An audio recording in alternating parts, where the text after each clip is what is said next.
It's not like a chickenpox party with kids. And the additional problem That's with in the that broadcast right now, is folks. that the narrative is that only elderly people or only sick people are dying from this. And it's true that the majority are elderly and sick. But young, healthy people can die from this too.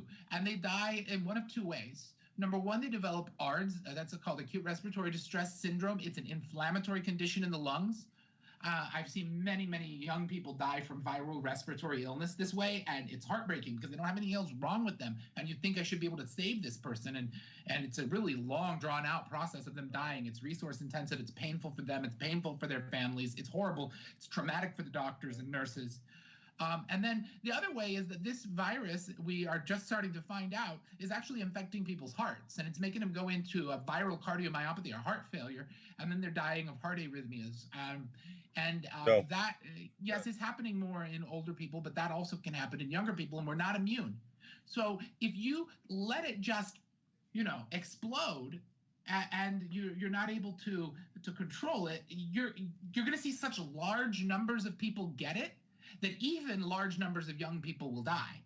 And so that's, I think it's a really, really bad idea to think we should treat it like a chickenpox party.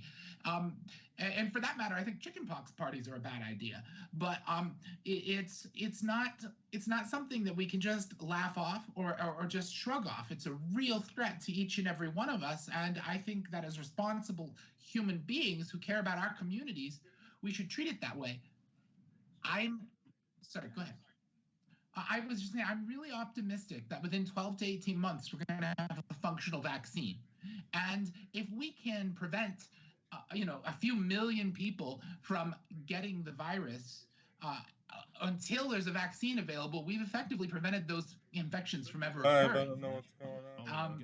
Additionally, if we can just delay cases a few weeks, we can do have a tremendous sea change, because testing right now, especially in the United States, is really restricted. It's the FDA and the CDC's fault. We decided, as our government decided, not we, that we would have a centralized system for disaster response. So when the CDC declared this an emergency, it basically meant that there were tons of flaming hoops for any private lab company to jump through to try to get a lab, so the labs didn't really try. And then the CDC botched the rollout of the test. And so we just got an update today that said that our tests we thought were going to get back in 3 to 4 days are going to take 7 to 10 days, because now even LabCorp and Quest, who are private companies running the labs, are just overwhelmed with the samples they've received. So if we are able to delay a lot of infections with really strong social distancing measures, then what we may see in 2 months is that finally we've gotten to the point where testing can be done rapidly and cheaply and on a really wide scale. Singapore has tests turning around in 3 hours right now. We are being stupid, not just saying to Singapore, hey, let us buy your tests, because they could ramp up production very fast, send them over here, and we'd be done. But at some point, this problem is going to be solved. And when it is, we can do a much better job controlling the virus by widespread testing and contact tracing. Contact tracing is where when somebody tests positive, you go to them and you say, okay, you tested positive. I need you to tell me who you've been in contact with over the last 7 or 14 days. And let's walk day by day through it. We figure those people out, and then we have workers who go and contact those people and say, hey, you've been exposed. Would you like to be tested?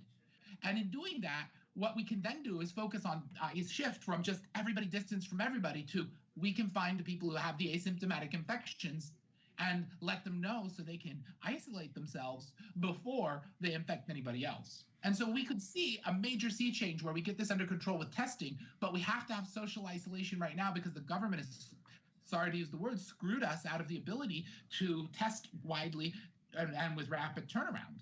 Yep, and so to answer the original question, it looks like it's incompetency, especially with regulations, with big government, with bureaucracy, and also the CDC and Surgeon General contradicting themselves, the president and the vice president contradicting themselves. I mean, if we look at the successful cases, and I've been saying this, correct me if I'm wrong, doctor, if we look at the countries that have been handling this well, Singapore, the territory of Hong Kong, New Zealand, and Russia, they followed the pandemic protocol. The United States is not following that protocol. They're not hunkering down, and they're not testing aggressively aggressively. What is going on with these tests? Because, I mean, if you look at what's happening with the test, if you look at even the respirator companies that are coming out and saying, hey, there's no one even filling out orders. We could have a lot more respirators. We don't, because the government's sitting on their buttocks here. It almost seems like the government's making it worse, from my perspective.